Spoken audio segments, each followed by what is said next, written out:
林峰，这样真的值得吗？为了我，你失去了一切。童颜，我从没觉得是失去，为了你，我才找到了真正的自己。他曾是叱咤风云的总裁，为了爱甘愿舍弃一切。他平凡温柔，却带给他世间最纯粹的温暖。在命运的对抗中，他们携手前行，无论前路有多艰难，他们的信念却始终如一。这是一个关于爱与勇气的故事，是一段用真心与坚持写就的传奇。他们的旅程才刚刚开始。林峰今天的心情很差，他刚刚开完一个冗长的会议，公司新接的项目中途被对方反悔，谈判过程并不顺利。他向来精明冷酷，却也难免对这种反复无常的合作方感到不耐。回到公司时，他低头看了眼表，时间刚好过了午饭，来往的员工见到他走来，纷纷避开目光，退至一旁。林峰的存在一向让人敬畏，他也习惯了这种无形的距离。就在他正准备回办公室时，忽然听见一阵急促的脚步声朝他靠近。来不及多想，一个年轻的女孩猝不及防地撞上了他，手中的文件洒了一地，而他手中的咖啡杯也被撞翻，温热的液体溅到他的西装袖口，留下了一片显眼的污渍。女孩惊慌失措地抬头，露出一双清澈的大眼睛，带着几分惶恐与自责。对不起，对不起，我不是故意的。她连声道歉，弯腰开始手忙脚乱地捡起掉落的文件。林峰眯了眯眼睛，冷冷地盯着她，没有一丝情绪波动，语气中带着明显的不悦。你是哪个部门的？就这么冲过来，不知道看路吗？女孩抬起头，显然被吓到了，吞吞吐吐地说，我是市场部的实习生，叫童颜。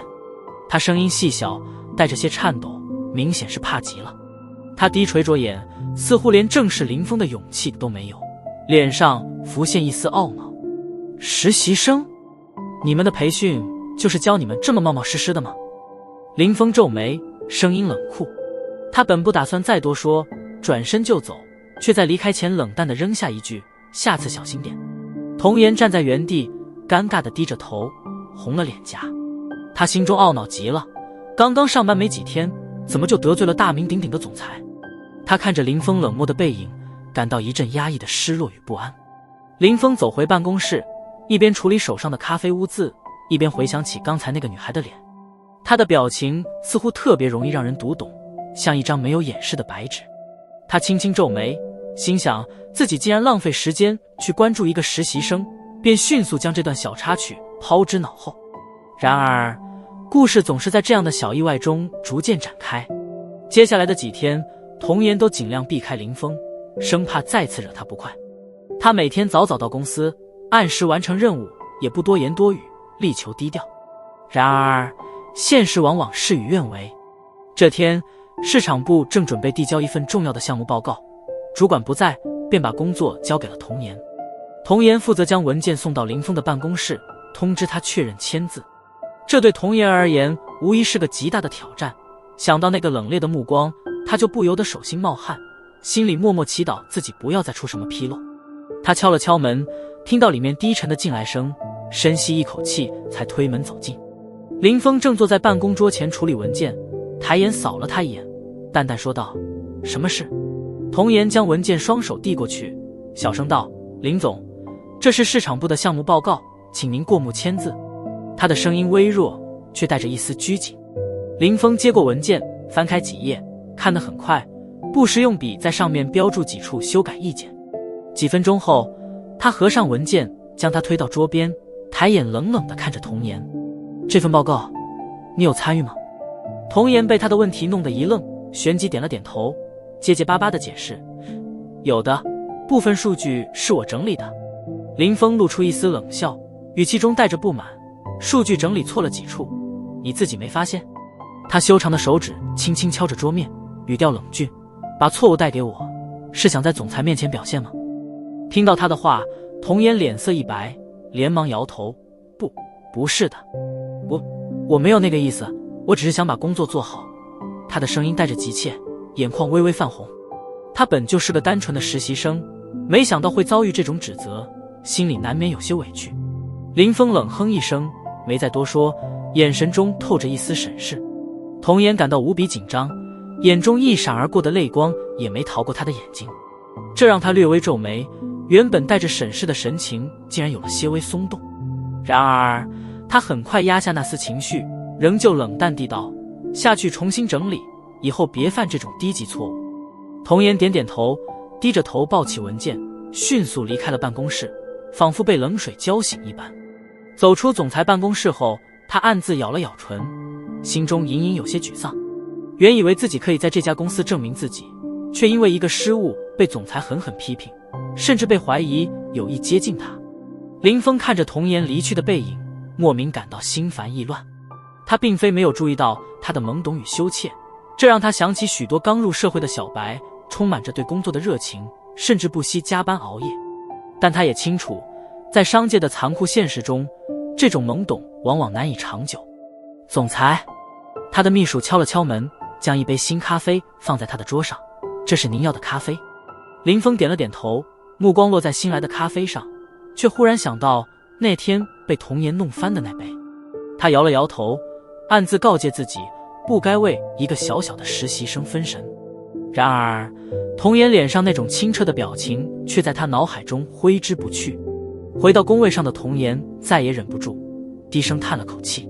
他默默地重做着报告，心情却无比低落。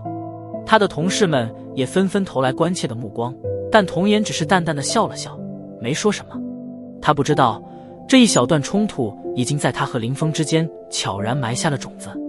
几天后，公司突然宣布要举办一场商业晚宴，主要客户和公司高层都将出席。市场部被指定负责一些后勤工作，童颜作为实习生，自然被安排去帮忙布置会场。他尽职尽责地布置场地，忙碌中完全没有意识到自己即将与林峰有新的交集。当晚，童颜站在会场一角，默默观察着四周的情况。他穿着简单的工作制服，与盛装出席的宾客们形成了鲜明的对比。然而他没有任何不适，反而在欣赏这种奢华的场面。忽然他注意到一个熟悉的身影，林峰。他站在人群中央，周围围绕着几位重要客户，面带淡笑，语调从容，展现出一副完全不同于日常工作中冷酷的模样。童颜目不转睛地看着他，心中升起一丝敬佩。他不由得想，这样的男人果然与自己是不同世界的人，自己的一点小小成就，在他眼里恐怕不值一提。就在他出神之际，林峰的目光无意间扫过他的方向，两人四目相对，童颜慌忙移开目光，低下头装作若无其事。然而林峰却微微挑了挑眉，径直朝他走来。童颜心头一紧，手心忍不住冒汗。你站在这里干什么？林峰停在他面前，低沉的声音带着一丝不容置疑的威严。我是来帮忙的。童颜紧张地回答，不敢抬头看他，只能低声道：市场部安排我负责会场布置。林峰点点头，目光略带打量地在他身上停留片刻。他注意到他微微低着头，脸上带着些不安，便冷淡地道：布置好后就去休息，不要站在这儿碍事。童颜有些尴尬，连忙点头应是。他正准备退下，却忽然看到身后走来一位西装革履的男士，带着几分醉意，显然喝了不少酒。他东倒西歪地朝这边走来，不小心撞到了童颜。童颜被突如其来的冲撞吓了一跳，脚下一个不稳，整个人往后倒去。就在他快要摔倒之际，林峰眼疾手快，一把抓住了他的手腕，将他稳稳拉到自己怀中。童颜惊讶地抬头，正对上林峰冷峻的面容，脸颊顿时染上绯红，整个人僵在他怀里，不敢动弹。你没事吧？林峰低头问道，声音依旧冷漠，却带着一丝隐隐的关切。我没事。童颜连忙摇头，慌忙从他怀中退开，低着头不敢看他，脸上烧得发烫。他从未与异性有如此亲密的接触，更何况是林峰这样的高高在上的总裁。林峰看着他羞红的脸颊，心底竟然生出一丝不易察觉的柔情，淡淡地道：下次小心点，不要总是冒冒失失。童颜点头，轻声道：谢谢您。他偷偷看了他一眼，发现他神情中少了些平日的冷峻，心中竟生出一丝温暖。他感到眼前的林峰似乎不再是那个对自己苛责冷酷的上司，而是一个偶尔也会流露出温情的男人。这次意外的接触，像是在两人之间架起了一道看不见的桥梁。虽然只是一瞬间的温柔，却深深印在了童颜的心底，也让他开始不自觉地关注起林峰。晚宴结束后，林峰独自站在窗前，回想起刚才那一幕。他看着窗外的夜色，忽然觉得今晚的月光特别柔和，像是童颜脸上的绯红，心中竟有一丝说不清的激动。他轻轻摇了摇头，暗自告诫自己不该被这种无关紧要的小事干扰，但心底却始终无法真正平静下来。那一刻，他并未意识到自己冰封的心湖已因一个不经意的拥抱荡起了涟漪。晚宴过后，童颜重新投入工作，内心却不再平静。他总会忍不住回想起那晚林峰出手相助的瞬间，以及他低沉关切的声音。虽然他一再告诫自己林峰不过是顺手救了他，根本没有其他意味，但心中的悸动依然如涟漪般挥之不去。他时常偷瞄林峰的办公室，望着那扇总是紧闭的门发呆。他知道自己在犯傻，总裁这样的男人岂会留意他这个普通的实习生？但即便如此，他仍会在心中期盼，也许有朝一日他会再度对他露出一丝温柔。而在林峰这边，虽未对自己产生的微妙情绪做过多反应，但他对童颜的态度确实悄然发生了改变。每当在公司走廊遇见他，林峰总会多看一眼，甚至会特意停下脚步观察他的工作状态。在他眼里，童颜的表情仍是那样纯真而羞怯，仿佛工作中的风雨从未让他的双眸染上一丝浑浊。这天中午，童颜难得有时间去公司楼下的咖啡厅小憩。他在角落的桌旁坐下，点了一杯简单的美式咖啡，安静地阅读一本自己喜欢的小说。随着工作压力的增加，他渐渐意识到生活不易，也更加珍惜这短暂的宁静时光。正当他沉浸在书中时，身旁忽然响起了熟悉的低沉声音：“在看什么书？”童颜被吓了一跳，抬头一看，竟然是林峰站在他旁边。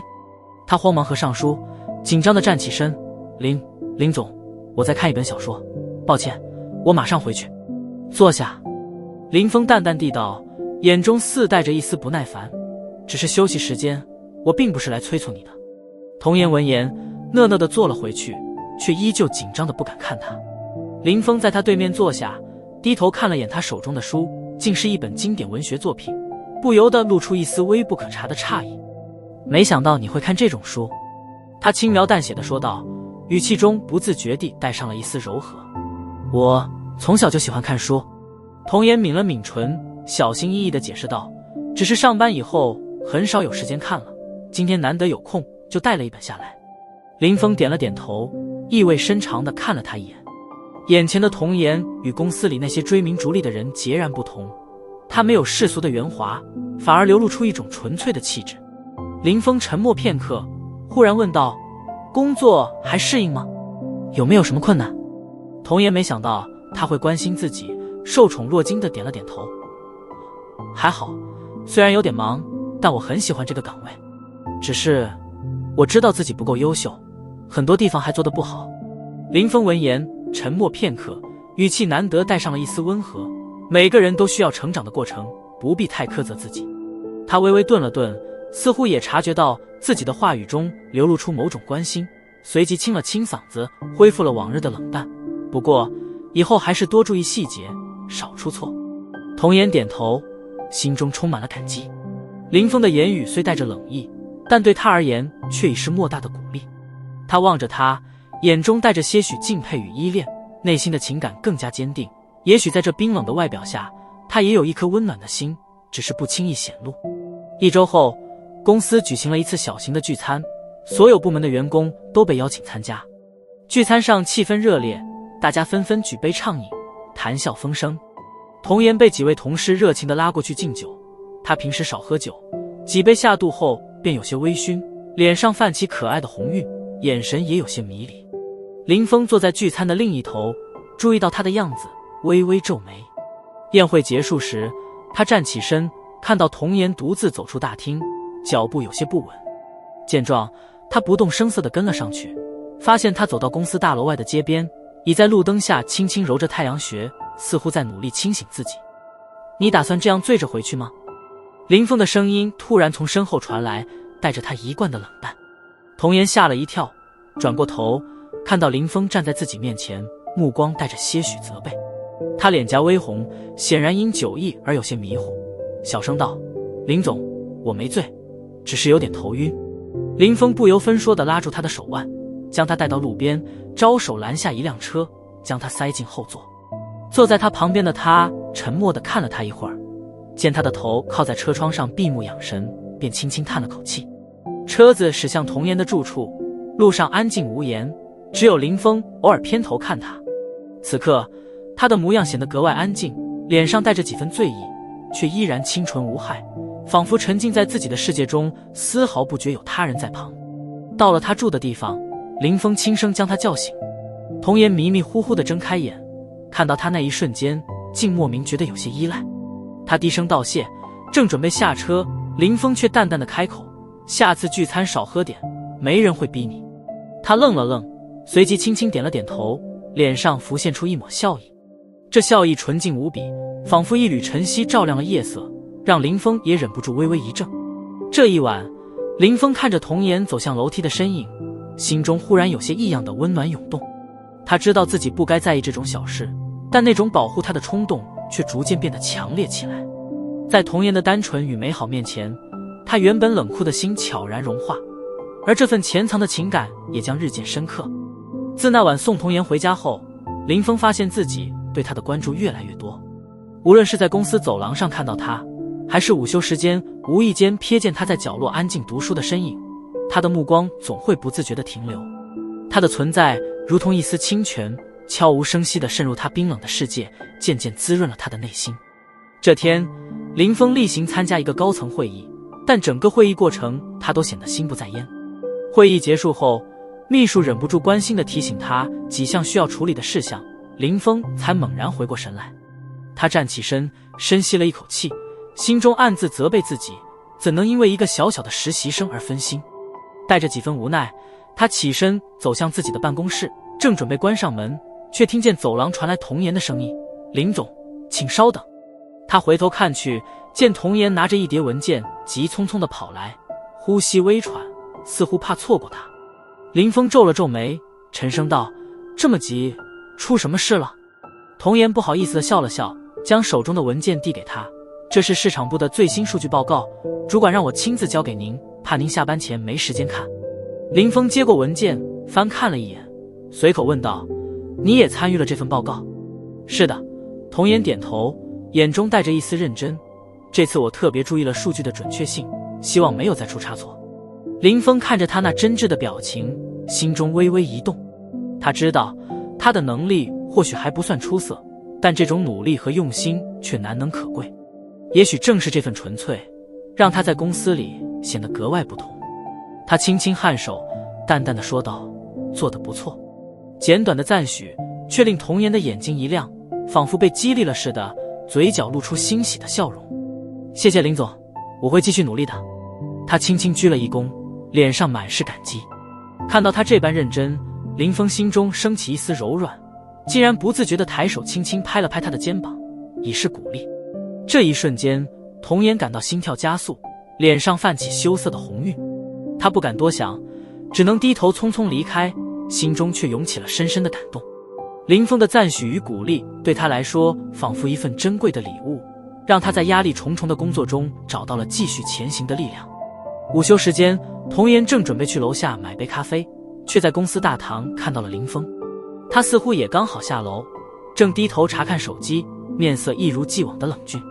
他原本不想打扰，但见他单手扶着额头，似乎有些疲惫，便忍不住走上前关心地问道：“林总，您看起来不太舒服，是不是休息不够？”林峰抬头见是他，微微愣了一下，随即摇了摇头：“没事，昨晚加班太晚了而已。”他停顿片刻，看着他那关切的目光，竟感到一丝难得的温暖。“您要不要喝杯咖啡？这样会精神一些。”童颜轻声说道，眼中带着些许关切：“我正好要去买一杯，可以帮您带一杯回来。”林峰意外地看着他，原本冷淡的眼神中多了几分柔和。很久没有人主动对他流露出这样的关心，特别是出于一种纯粹的善意。他轻轻点了点头，沉声道：“那就麻烦你了。”童颜微笑着点头，转身去了咖啡厅。几分钟后，便端着2杯咖啡回来。他将咖啡递给林峰，笑道：“这是您要的美式，希望您喜欢。”林峰接过咖啡，轻轻抿了一口，感受到咖啡的温热缓缓滑入口中，带着微苦，却仿佛融入了他的关怀。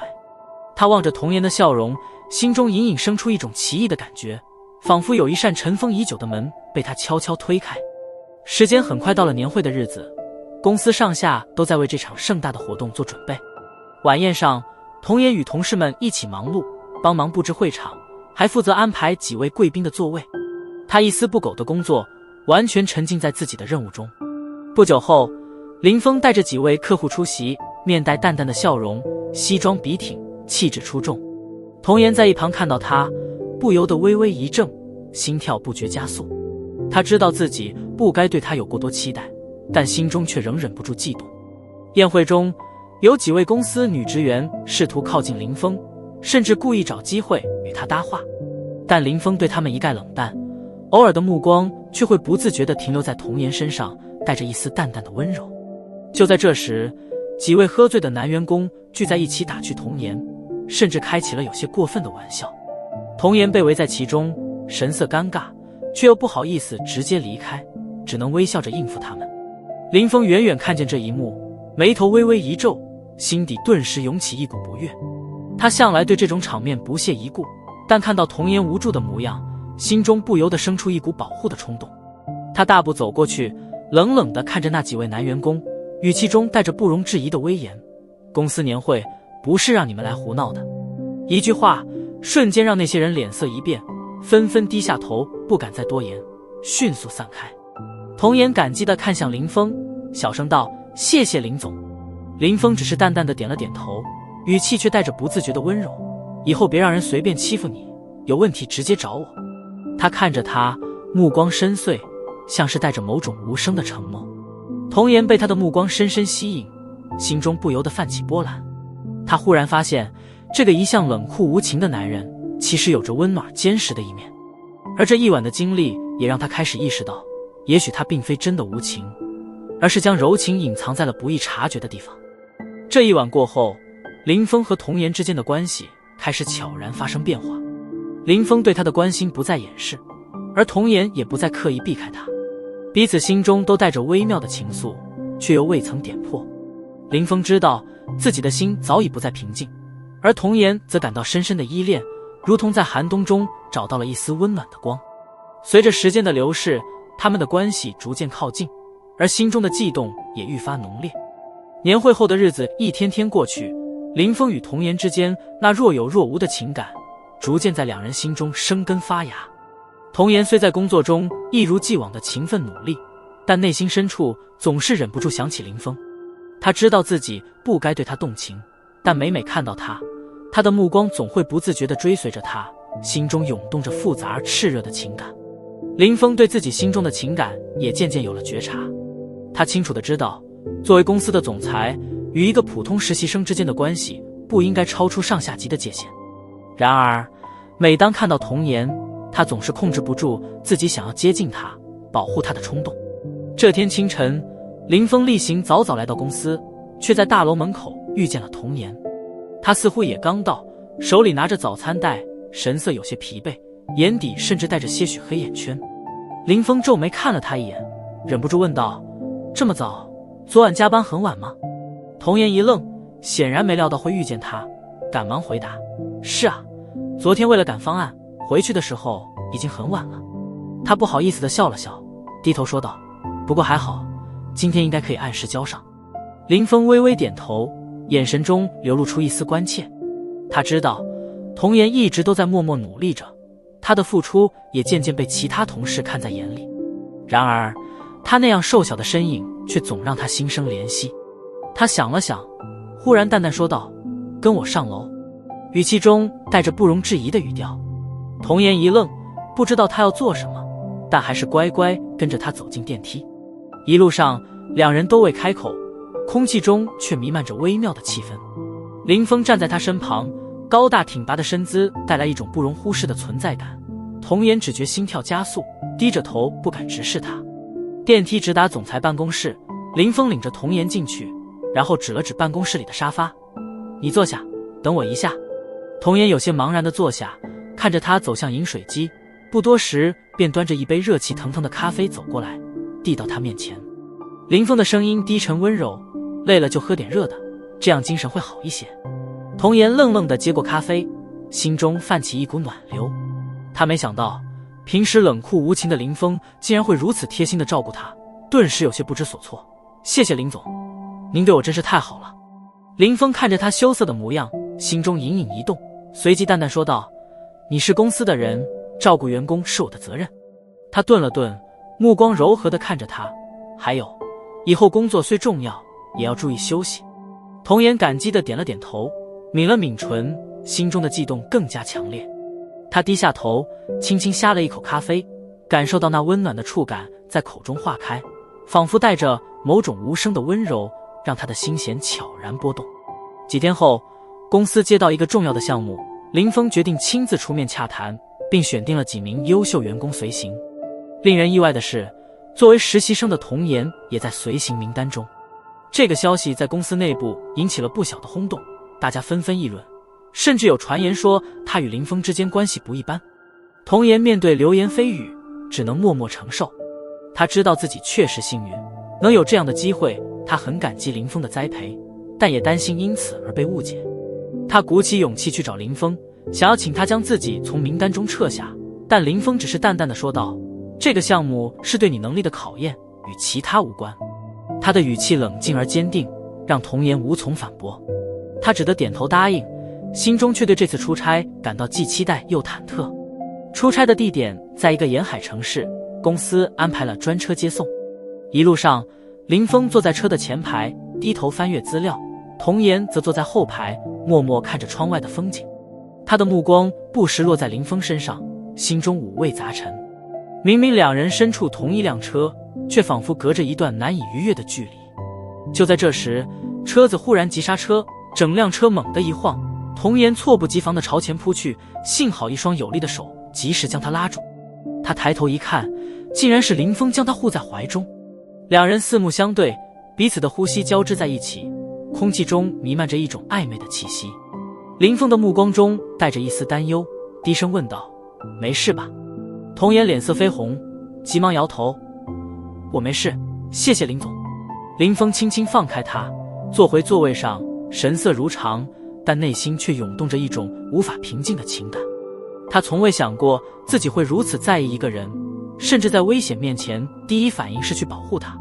此刻他终于意识到自己的心早已深陷其中。出差期间，童颜尽职尽责地完成了自己的工作，表现出色，赢得了客户的好评。林峰对他的表现十分满意，但表面上依然保持着冷静，只是在细微之处给予他适度的关怀。工作之余，两人也渐渐建立起默契。林峰开始习惯他的存在，习惯他在自己身旁默默工作，习惯他那纯真而温暖的笑容。而童颜则在他的支持与鼓励下，逐渐变得自信，也开始坦然面对内心的情感。这次出差成了两人关系的一个重要转折点。林峰不再掩饰对他的关注，时不时会关心他的工作进展，而童颜也不再拘谨，偶尔会主动与他交流意见，甚至会大胆提出自己的想法。两人之间的距离在不知不觉中逐渐拉近，彼此心中的情感也愈发炽热。在返回的路上，天色渐暗，林峰和童颜坐在返程的车中，彼此之间沉默却带着微妙的温情。童颜靠在窗边，看着窗外闪烁的灯火，心中不禁浮现出一丝不舍。他知道这种时光或许难以长久，却又深深渴望着。林峰侧过头看着他，忽然轻声道，这次的表现很不错，辛苦了。童颜回头看向他，眼中带着些许意外，随即微微一笑，谢谢林总，这次能和您一起工作，学到了很多。林峰的目光中带着温柔，片刻后他低声说道，其实不必叫我林总，你可以叫我名字。童颜愣了一下，心中悄然泛起涟漪。他试探地轻轻喊了一声林峰，这一声呼唤仿佛打开了两人之间的另一道门。他们静静地看着彼此，眼中交织着复杂而浓烈的情感。此时此刻，他们的心仿佛已经不再有距离，默契而温暖地连在了一起。随着这次出差，两人心中的情愫逐渐明朗，彼此之间的关系也悄然发生了变化。林峰开始主动关心童颜，而童颜则在他的温柔中找到了一种无法言喻的依赖。出差回来后，林峰与童颜的关系似乎变得更加微妙。虽然两人依然在公司内保持着上下级的距离，但心底那种悸动已经再也无法忽视。林峰在工作中对他的照顾愈加明显，而童颜则在他的关心中愈加依恋，甚至无论是工作还是生活，似乎都无法摆脱对他的想念。有一天，林峰因为公司高层的决策问题而心情不佳，整个人显得格外冷峻。他在办公室里处理文件，眉头紧锁，周围的气氛压抑得令人窒息。童颜推门走进来，将文件轻轻放在他桌上，看到他脸色阴沉，不禁关切地问道：林总，您还好吗？林峰抬头看着他，眼中一闪而过的疲惫被他捕捉到。他沉默了片刻，叹了一口气，似乎不经意地说道：没什么，只是公司的事情让人头疼。童颜心疼地看着他，犹豫了一下，鼓起勇气道：要不晚上下班后一起去放松一下吧。我知道一家很好的餐厅，气氛很轻松，可能会让您缓解些压力。林峰听到他的提议，微微愣了片刻。他一向对这种约会嗤之以鼻，但看着童颜关切的眼神，他心中隐隐涌上一股暖意，不自觉地点了点头。好，那就听你的安排。晚上，两人来到童颜推荐的餐厅。这是一家环境温馨的地方，柔和的灯光和舒缓的音乐让人放松。童颜坐在林峰对面，看着他冷峻的脸在灯光的映衬下柔和了许多，他的心不禁微微悸动。他们点了餐，开始聊一些轻松的话题。童颜分享了他的兴趣和生活中的趣事，而林峰也难得放下了公司的压力，倾听着他的故事。他发现童颜的生活虽然简单，却充满了阳光和温暖，与他的生活截然不同。吃饭时，童颜忽然小心翼翼地问：林总，您平时似乎很少有自己的生活空间，除了工作，还有其他什么兴趣爱好吗？林峰微微一愣，他似乎从未认真思考过这个问题。他一直被工作占据着，几乎没有留给自己任何放松的时间。沉默片刻后，他缓缓道：也许是我太专注于工作了，习惯了这种节奏，反而忽略了其他的事情。童颜看着他，眼神中带着一丝心疼和怜惜。他轻轻笑了笑，声音温柔：偶尔也要让自己放松一下。生活中不仅仅只有工作，有时候也需要享受当下的美好。林峰被他温柔的声音触动，心中泛起阵阵温暖。他忽然意识到，或许正是因为他的单纯与善良，才让他在他身边感到如此轻松。也许他就是他生活中缺少的那一抹温暖。几杯酒下肚，两人之间的距离仿佛也拉近了不少。童颜的脸上浮现出微微的红晕，眼神迷离地看着林峰。他鼓起勇气，轻声道：林总，其实我一直觉得您是个很温柔的人。林峰一愣，随即轻轻笑了笑，带着几分无奈：温柔？也许只是你这么认为，其他人只会觉得我冷漠。童颜摇了摇头，眼神中带着坚定：我觉得您只是用冷漠掩盖自己的温柔。也许在工作上您严厉，但对人其实很关心，比如对我，您已经帮了我很多。林峰沉默地看着他，心中不禁泛起一丝复杂的情感。他清楚自己对童颜的关心已经超出了正常的上下级关系，甚至连自己都无法忽视。他沉声道：如果可以，我会尽量帮你，或许是我不知不觉地在意你吧。这句话一出，空气中顿时弥漫着暧昧的气息。童颜的脸更加红了，低下头，不知该如何回应。他的心跳得飞快，仿佛被他的话击中了一般，所有的情感在此刻涌上心头。晚餐结束后，林峰坚持送童颜回家。两人站在他家门口，夜风轻拂，四周一片寂静，仿佛整个世界都只剩下他们两人。童颜站在他面前，微微低头，心中满是矛盾的情绪。他知道自己的身份与他之间存在着巨大的差距，但他无法抑制内心的悸动。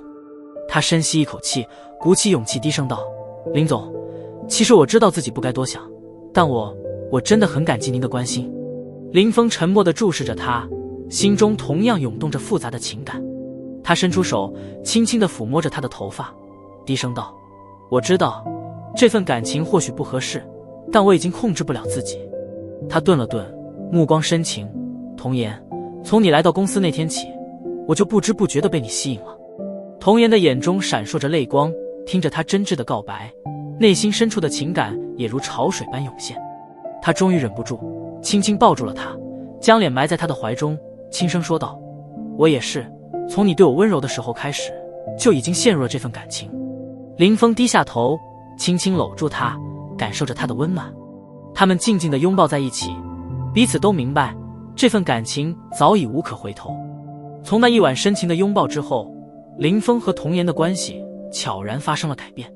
两人开始彼此依赖，甚至在工作中时不时会对视一眼，心照不宣的微笑。然而，他们也清楚地意识到，隐藏这份感情并不容易，尤其是在公司这种复杂的环境中。一天下午，公司召开例会，林峰作为总裁主持。与会的高层们坐在会议室里，林峰一如既往的冷静严肃，将手头的文件仔细分析给大家听。然而，在他发言时，童颜忍不住偷偷地看着他，内心的情感早已涌动，但却只能伪装成冷静。会议中途，林峰忽然目光一转，与他短暂对视，尽管只是短短1秒，却让童颜的心瞬间狂跳。然而，下一刻，林峰的目光又回归冷淡，仿佛没有任何情感波动。这种冷漠的表现让他一时间有些失落，但也明白他是在掩饰，试图让这份关系不被外界察觉。就在两人小心翼翼的相处时，林峰的母亲忽然造访公司，给他们的关系带来了新的考验。林母是一位非常优雅而精明的女性，她对林峰的期望一向很高，对于他的一举一动都格外关注。林母进入公司后，便被员工们带到了林峰的办公室。她端坐在沙发上，面带微笑，然而眼神中却流露出审视的意味。林峰走进办公室后，微微皱眉道：妈，您怎么忽然过来了？林母微微一笑，温柔地说道：我只是关心你，听说你工作很忙，自己也不注意生活，总要过来看看。她说着，目光扫了一眼桌上的照片，那是林峰大学毕业时的合影。片刻后，她淡淡地继续道：对了，峰儿，最近有没有特别的朋友？林峰心中一紧，知道母亲是在暗示什么。他面色如常，轻声答道：工作繁忙，其他事情没有太多精力。林母听后淡淡一笑，显然并不完全相信。她站起身来，走到窗边，目光落在楼下忙碌的员工身上，轻声道：你该考虑自己的婚事了。作为林家的长子，你肩上的责任很重，并不是所有人都适合你，你明白我的意思吗？林峰沉默不语，他知道母亲的心意，也明白他对于适合一词的标准。林家是一个显赫的家族，母亲显然不希望他随便选择一个没有背景的女子，而童颜正好符合他的避讳。林母离开后，林峰坐在办公室里，内心掀起了巨大的波澜。自从遇到童颜以来，他第一次感到自己想要去突破世俗的束缚，为了一个人而不顾一切。然而，母亲的话却让他不得不思考，是否真的能够承担这份感情带来的后果。夜晚，林峰坐在办公室里独自思索。就在这时，童颜推门而入，看到他神情凝重，忍不住轻声问道：林总，您怎么还在这里？林峰抬头看着他，眼中流露出一丝复杂的情绪。他沉默片刻，终究没有将心中的挣扎告诉他，只是轻轻说道：童颜，你愿意等我吗？无论未来会有多难，我都希望你在我身边。童颜愣住了，随即温柔地点了点头，坚定地说道：无论多难，我都会等你。他的眼神充满了信任，仿佛在告诉他，哪怕天塌下来，他也会陪在他身旁。之后的日子里，林峰与童颜更加小心地维护着这段感情。他们在公司中维持表面的冷淡，只有在私下的相处中才会露出真心。两人珍惜每一个独处的时光，仿佛那是他们唯一的喘息之地。某个周末，林峰悄悄约了童颜去郊外散心。他们租了一间小木屋，远离城市的喧嚣，仿佛世界只剩下彼此。童颜靠在林峰的肩膀上，听着他低沉的声音，仿佛一切的烦恼都烟消云散。林峰轻轻抚摸着她的头发，低声说道：童颜，我真的很想带你去见我的家人，告诉他们你是我选择的人，但是现在还不是时候。童颜抬起头，眼中带着一丝理解和温柔。他轻轻握住他的手，我明白，你不用急，我会一直在这里等你。林峰心中涌起阵阵感动，他抱紧他，心中默默发誓，无论将来多么艰难，他都要保护他，不让他受到任何伤害。然而世上没有不透风的墙，随着林峰对童颜的关心日益明显，公司内部开始有了传言，有人开始质疑童颜的升职和工作机会，认为他是依靠林峰的偏爱才得到这些资源。某天，童颜在茶水间偶然听到同事的议论，你听说了吗？那个童颜听说和林总关系不一般，怪不得这么快就升职了。是啊，实习生这么短的时间就能得到林总的青睐，还被带出去谈项目，实在太不正常了吧。听到这些话，童颜的心如同被刀割般疼痛。他知道自己并不是因为林峰的关系才获得机会，但同事们的误解让他感到深深的无力。他沉默地转身离开，心中涌起阵阵委屈。林峰得知此事后，第一时间找到童颜，他看着他失落的眼神，心疼地将他拥入怀中，低声安慰道，别在意他们的言论，你获得的每一个机会都是凭自己的努力换来的，我知道你的实力，不需要向任何人证明。童颜轻轻靠在他肩头，眼中泛起泪光。他知道林峰的心意，也明白这份感情注定要面对许多风雨，然而他内心依然充满了坚定，无论多么艰难，他都会陪伴在他身旁。随着时间的推移，林峰和童颜之间的感情愈加深厚，但也带来了更大的挑战。林母再次对林峰施压，要求他考虑家族安排的婚事，而公司内部的传言愈演愈烈。林峰在感情和责任之间挣扎，童颜则在风雨中默默守护。两人深知这段感情注定不会一帆风顺，甚至可能要付出代价。然而他们依然执着地选择了彼此，在这条艰难的路上相互依靠，默默守护心中的那份真爱。林峰知道前方的路将充满荆棘，但他已决心与童颜携手并肩，共同面对一切挑战。林母在发现林峰与童颜的关系后，终于坐不住了。这位一向优雅端庄的母亲亲自找到林峰，表情严肃而冷静地说道，峰儿，家族对你的期望不是儿戏，童颜并不是一个适合你的人选，为了林家，你必须放弃这段关系。林峰站在母亲面前，脸上依旧保持着冷静，但内心却翻涌着愤怒。他知道母亲的用意，但他早已无法放下对童颜的感情。深吸一口气，他郑重说道，母亲，童颜是我选择的人，家族的责任我会承担，但我的婚姻不该是交易。林母的脸色瞬间冷了下来，声音中带着不容置疑的威严，峰儿，你要知道，你的婚姻不是你一人之事，林家需要一个能在商业上互助的联盟，你的私人情感无法改变家族的安排。林峰看着母亲，眼神坚定，我会承担家族的责任，但请您尊重我的选择。然而林母并没有放弃，她冷冷地提醒林峰，若他执意如此，便要面临家族的压力，甚至可能失去继承权。林峰没有退缩，心里已下定决心，他会为童颜争取属于他们的幸福。在林母的安排下，童颜很快就收到了一封匿名邮件，里面充满了针对他与林峰关系的恶意重伤。邮件中直言他不过是林峰的玩物，甚至暗示他在利用林峰的名气获取好处。童颜握着手机，心情沉重。他知道林峰为他做了很多，但他也不希望成为他的负担，甚至影响他的未来。他深知两人之间的差距，内心愈发迷茫，不禁开始怀疑自己是否应该坚持这段感情。当晚，童颜鼓起勇气，主动找到了林峰。他忍住眼眶中的泪水，尽力保持冷静地说道，林峰，我们的关系已经影响到了你的生活，我不想成为你的负担，或许我们不该继续下去了。林峰听到这句话，眉头紧锁，眼中透着痛苦。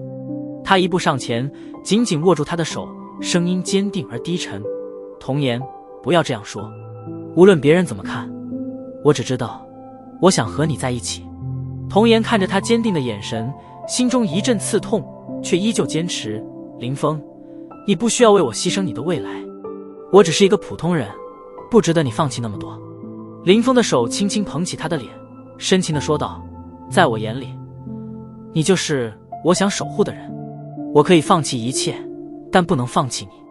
童颜，我只想你相信我。童颜的眼泪终于忍不住滑落，他轻轻抱住她，声音颤抖。可是这条路太难走了。林峰将她拥入怀中，轻声安慰，我会在你身边，无论前方有多少艰难险阻。面对家族的压力，林峰决定主动出击。一天，他在公司举行的周年庆上，当着众多高层和媒体的面，将童颜拉到台前，郑重地宣布他是自己选择的伴侣。整个会场一片哗然，所有人都没想到，一向冷酷的林峰竟会在公众场合公布他的恋情。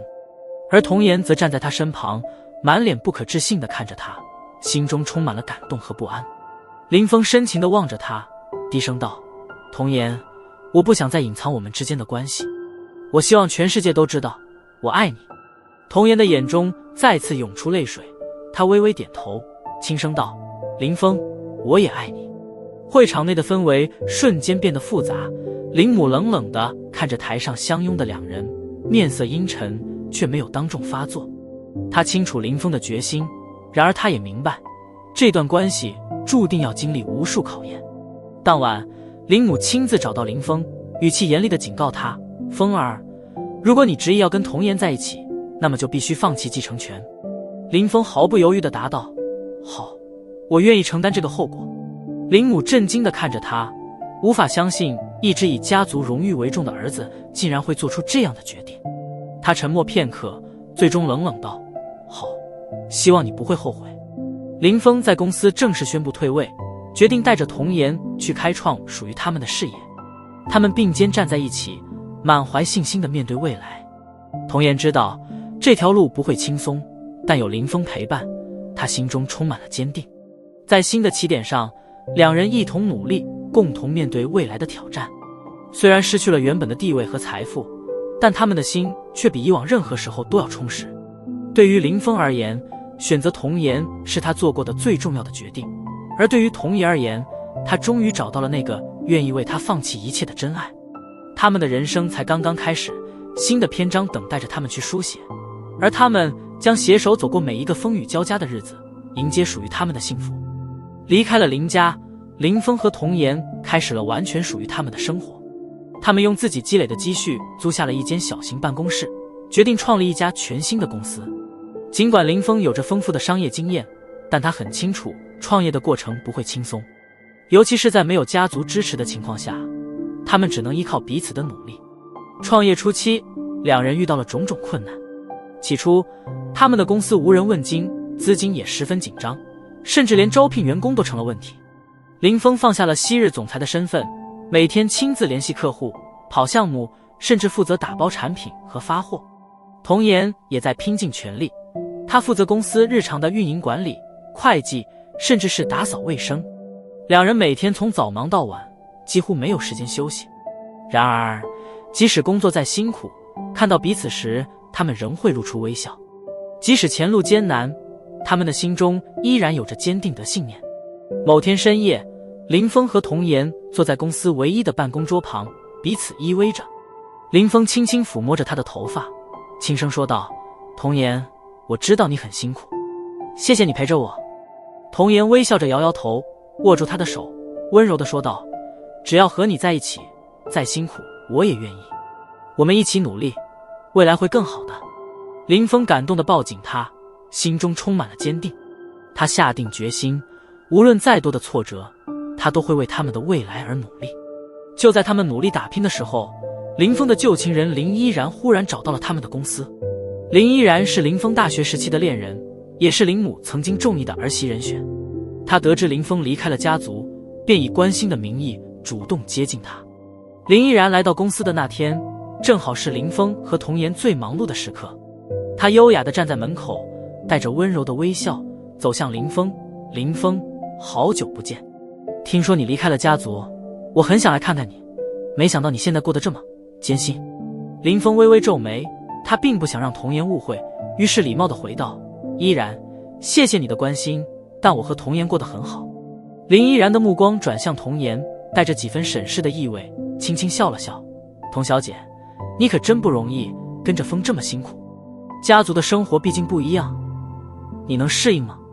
童颜微微一怔，感到有些不安，但他依旧微笑着回应道：虽然辛苦，但我相信我们会有属于自己的成功。林依然似乎不以为然，随后对林峰说道：风，如果你有困难，可以来找我，我会帮你的，毕竟我们也曾有过美好的时光。林峰冷淡地拒绝了他的好意，表示自己会靠自己的力量走下去。林依然离开后，童颜心中有些忐忑，虽然林峰已经表明了立场，但他还是不免有些担忧。为了不让林峰感到负担，童颜决定更加努力，他开始学习商业知识，甚至报了夜校课程，希望能在事业上为林峰分担更多。他每天晚上学习到深夜，第二天一早又投入到公司的工作中。他的辛苦被林峰看在眼里，心中既心疼又感动。某天夜里，林峰发现童颜竟然在办公室里打瞌睡，他的手里还拿着一本厚厚的财务管理书，显然是学习时太过疲惫。林峰轻轻把书放在桌上，将他抱到沙发上休息，心中暗暗发誓要更努力，不让他这么辛苦。童颜醒来后，看到林峰关切的眼神，忍不住露出微笑。林峰，我想成为你的得力助手，而不仅仅是你的爱人，所以我想学更多，帮你分担。林峰握住他的手，眼中充满了感激。童颜，你已经做得够多了，谢谢你一直陪伴我，我会更加努力，给你更好的未来。两人相视一笑，彼此的感情在这份共同的奋斗中更加深厚。他们互相扶持，彼此鼓励，不断在创业的道路上向前迈进。经过1年的艰苦奋斗，林峰和童颜的公司终于迎来了转机，他们的产品得到了市场的认可，销量开始逐步增长。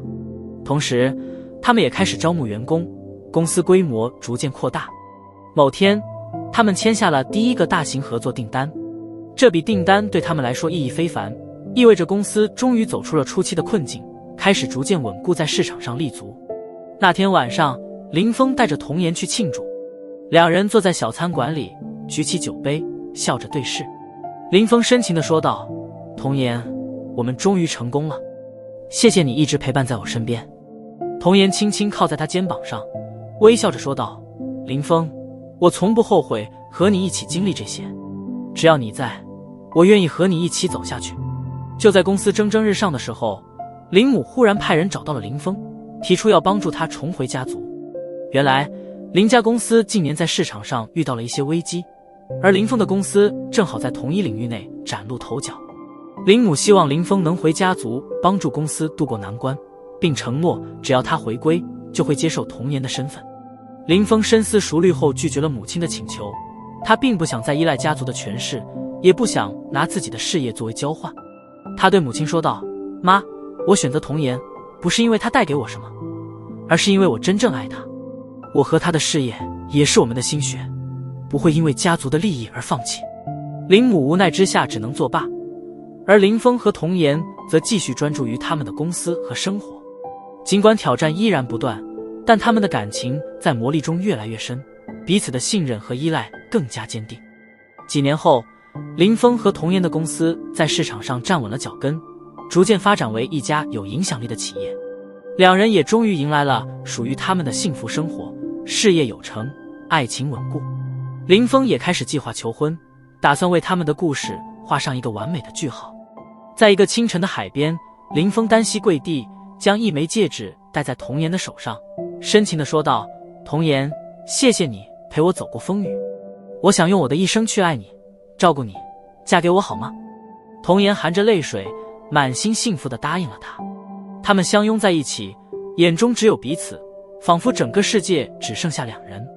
从相遇到分离，再到一起奋斗，他们经历了无数艰难险阻，最终迎来了属于他们的幸福。林峰和童颜在这个过程里，不仅成就了事业，更加深了彼此的感情。他们的故事成为一段传奇，而他们的爱情则在风雨中愈发坚定，书写出属于他们的美好未来。